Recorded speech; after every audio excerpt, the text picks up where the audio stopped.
Monsieur le président, monsieur le ministre, monsieur le président de la commission des finances, monsieur le rapporteur général, mes chers collègues, le sauvetage de notre économie est loin d'être terminé, que la relance doit déjà commencer.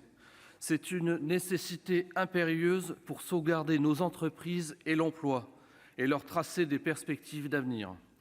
Telle devra être l'ambition de ce troisième projet de loi de finances rectificative que vous portez et dont nous entamons aujourd'hui l'examen. La montée en puissance des dispositifs doit se poursuivre et la propagation du virus semble pour le moment avoir été maîtrisée, même si nous devons redoubler de prudence.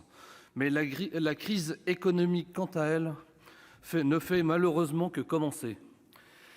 S'il faut se prémunir contre une deuxième vague épidémique à l'automne, il faut aussi craindre une vague de difficultés économiques déjà perceptibles sur nos territoires actuellement. C'est pourquoi nous devons continuer à déployer des mesures pour soutenir nos entreprises et l'emploi. C'est l'aspect défensif de la politique qui est menée depuis le mois de mars. Il est essentiel car il a permis à notre économie de tenir sans entreprise, pas de reprise. Il faut donc tout d'abord et avant tout sauvegarder le tissu économique, ce qui est donc fait. Cet aspect défensif est donc essentiel, mais il ne suffit plus, monsieur le ministre. Il ne suffit déjà plus car la menace des faillites se renforce. On prévoit déjà un automne sombre en la matière, faisons donc en sorte qu'il ne soit pas catastrophique. Votre politique doit dès maintenant donc être encore plus offensive et en plus d'être bien évidemment défensive. C'est la relance en plus du sauvetage. Ce troisième volet du plan de sauvetage de l'économie amplifie la réponse globale. Je pense notamment à l'abondement supplémentaire au fonds de solidarité pour les PME, TPE et les indépendants et aux compensations de cotisations sociales pour les entreprises les plus touchées. Au-delà de ces mesures, d'autres plus spécifiques viennent utilement compléter le dispositif de soutien pour les secteurs les plus exposés à cette crise, automobile, aéronautique. Mais également à cet égard, des mesures en faveur du tourisme, de l'hôtellerie, des activités culturelles et événementielles sont bien évidemment les bienvenues et ô combien nécessaires. Nous le voyons chaque jour sur nos territoires. Je me réjouis également que le gouvernement ait fait le choix de privilégier une action publique au plus près du terrain et des collectivités. C'est notamment le cas avec la possibilité laissée au bloc communal de procéder à des dégrèvements exceptionnels de CFE pour les PME les plus touchées, ainsi qu'à des exonérations de taxes de séjour pour 2020.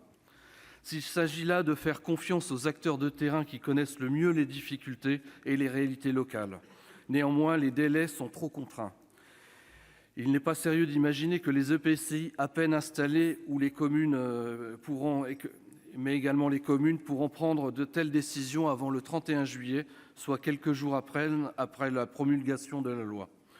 Nous vous proposerons donc plusieurs amendements dans ce sens afin de mieux appréhender les réalités locales. Les collectivités locales et les élus locaux ont été en première ligne lors de cette crise sanitaire. Je veux à cet instant bien évidemment les saluer. Le plan de soutien dont le montant global s'élève à 4,5 milliards d'euros va bien évidemment dans le bon sens, mais je crois que nous devons encore en accentuer l'ambition. Je suis certain que le Sénat y sera particulièrement vigilant. Il en va de l'intérêt général de la nation et de la cohésion.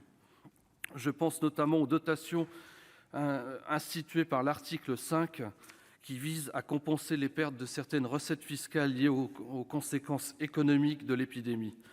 Le minimum de 1 000 € n'est sans doute pas suffisant. Nous devons augmenter l'effort à destination des petites communes.